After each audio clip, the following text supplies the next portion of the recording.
Welcome in Kusina ni RC with our new recipe for today. Yes, everybody, here we are again. Another baking, guys. Another baking. We are in ano na talaga. Kinakareer ko na talaga yung pagbi-baking natin. Binabalik ko na talaga siya, guys, kasi I wanted to practice. I wanted to practice and I wanted to practice. Charot. Kaya, our recipe for today is brownies, cupcakes, plus cheesecake. Ganon. Parang ganon siya. This is just my new discovery of recipes. One of my new recipes in Kusina ni RC. Again, for the ingredients, isisulat ko na lang doon sa description box and check nyo na lang. And guys, again, before tayo magsisimula, oven should be preheated in 175 degrees Celsius. So first thing we should do is we will first add all the wet ingredients again, which is the butter. I-add lang siya. And then yung ating 1 cup of melted butter. Next is 2 large eggs. Our 1 cup of sugar. And then 1 teaspoon of vanilla extract. And then beat lang siya, guys, until smooth.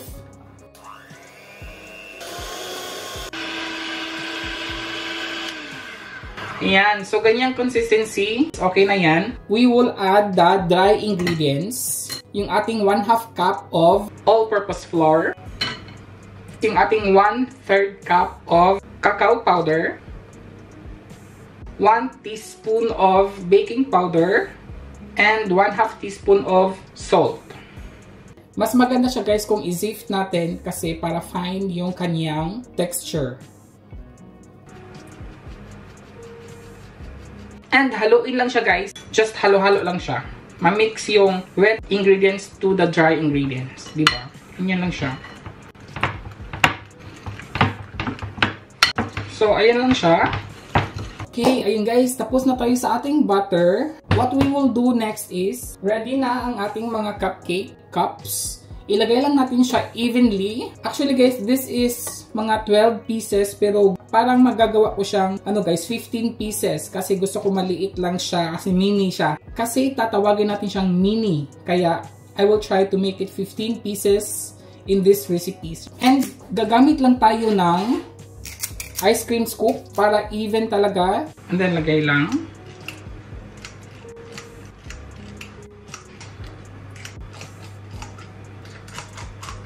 So guys, nakagawa pala ako ng 15 pieces. Ibibake lang natin to siya, guys, ng 8 to 10 minutes. And then kukunin natin siya sa oven kasi meron tayong gagawin later. Since the oven is preheated na siya sa 175 degrees Celsius.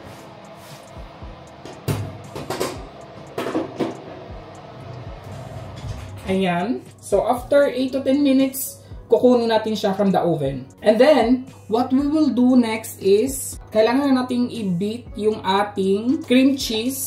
Let's add our, 300 grams of cream cheese. And then, we will just add 1 whole egg. 1 teaspoon of vanilla extract. And 1/4 cup of white sugar. And ayun, i-beat lang natin siya, guys, hanggang mag-smooth.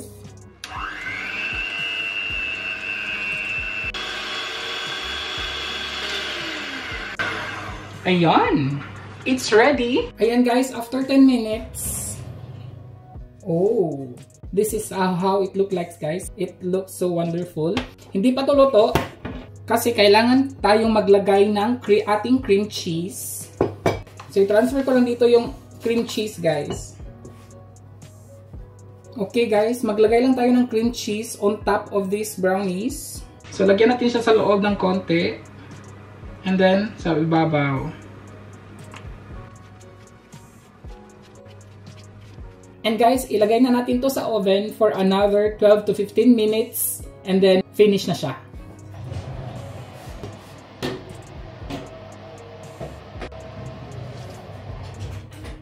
So, ayun guys, excited na ako and then we will see kung ano ang kanyang kalabasan. Yes, after 15 minutes, check natin ulit. Excited na ako guys. See you later. Guys, It's been 15 minutes. Actually guys, nag-add lang ako ng konti kasi yung cheesecake is hindi siya masyado na ano guys. But it's ready. Medyo may brown siya guys. Inano ko lang talaga siya. Medyo may brown siya kasi matatabunan yan mamaya guys. So, excited na ako. Look at this, everybody. Look at that. Diba? Ang ganda. Diba ang ganda? Kumakang. Ayan guys. Kailangan lang siyang konting i-ano guys, i-settle down. And then, mga after 10 minutes, medyo malamig na siya. Tatanggalin natin tong ano, yung cupcake cups. And then, papalamigin na naman ulit. And then, we will put it in the ref guys. Mga at least 1 hour mga ganon para naka-chilled talaga yung cheesecake at saka yung brownies. And then later na tayo maglalagay ng toppings. Yes, may toppings pa to guys. Actually guys, nag-bake din ako. Nag-practice lang ako. Look at this. This is the one I baked. Same lang siya guys, pero yung cream cheese nasa loob. Nilagay ko siya sa loob. Look at this. Diba? Andyan sa loob yung cream cheese. And sarap na sarap si partner guys. 12 pieces nito since kahapon. 3 na lang natira. Yes. Kinain namin kahapon. And then this morning nag-breakfast kami ito din. And I'm back. After siyang na-bake guys, pinarest natin siya ng mga 10 minutes. And then nilagay natin siya sa refrigerator para mag-chilled yung cheesecake. And also the ano guys, the brownies. Diba? Ang ganda. Hindi pa ito tapos dahil meron pa tayong gagawin ito before natin siya ilagay sa box.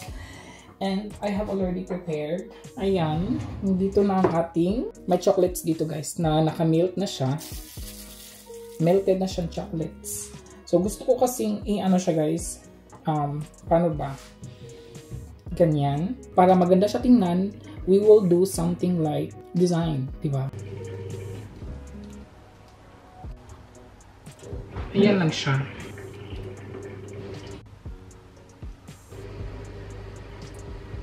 Diba? Ganyan lang siya guys. Para naman maganda siya tingnan, no?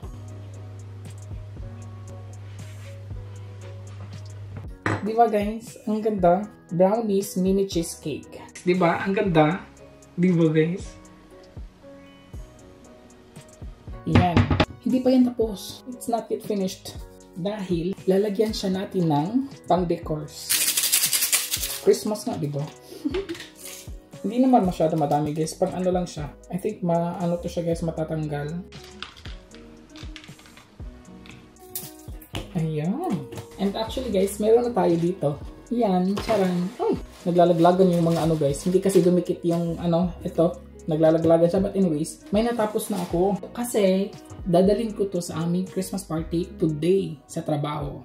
And you know what guys, I wanted to try. And this one, I want to... This one. Kasi chilled na to eh. Kasi ito hindi pa siya masyado chilled guys. Pero ito chilled na to. Mga 1 hour, more than 1 hour to siya nilagay sa fridge. So we have to try this. Ganyan lang siya guys. Look at this. It looks so good, no? Diba? Try natin guys. Gusto ko lang siya i-slice kung paano siya ang ano niya. Tsura niya.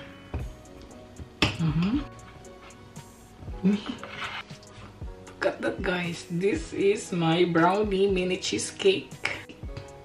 Diba? Oh my god. It looks so nice guys. So good. Look at that. Diba? Ang ganda niya. Super duper. And now we have to try.